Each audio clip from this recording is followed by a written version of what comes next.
Welcome to the Law Firm Marketing Minute, your source of internet marketing inspiration. Okay, so let's talk about referrals for your law firm. This isn't a new topic. We've actually talked about this many times before, but it's a topic worth reiterating because there's still a huge referral gap out there that many businesses, and in our case, a lot of law firms aren't really aware of. The referral gap is this idea of the gap between the amount of referrals you are getting and those you could be getting.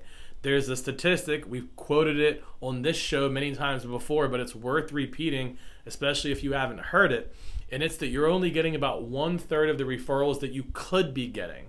All right, there's studies that show about 80-something% of your network are willing to refer to you, but of them, only about 29 or 30% actually are. So even if 100% of your business comes from referrals, that doesn't necessarily mean that you're doing a good job at getting referrals, right? If I have 100 clients a year and they all came from referrals, but I could have had 200 clients from referrals, am I doing a good job at referrals, right? Maybe, not necessarily though. So don't get caught up in this idea of, if I have a lot of referrals, I must be doing a good job. You also want to look at, but how many could you be getting? So we know statistically this tends to be true because people forget about you. They forget what you do. They maybe didn't know that you did one thing. They knew you did this, but they don't know that you do this other thing.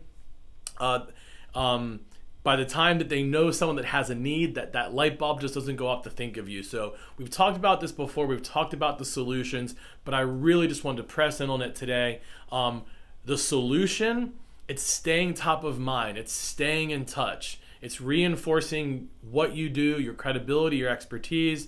At our company, it's doing things like blogging and social media and email newsletters, but it doesn't just have to be those things. It could also be, sending out holiday cards. It can be shooting occasional emails to people to see how they're doing.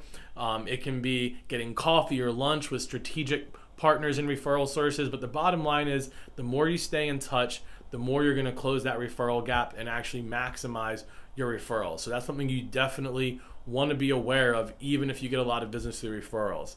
Please leave a review for this episode here on YouTube or on podcasts, wherever you're listening. Let us know what you thought of the show, and please let us know in the comments what you'd like us to talk about next.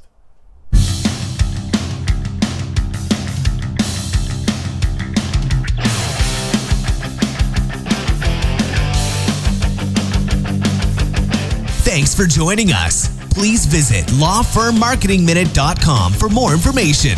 We'll see you next time.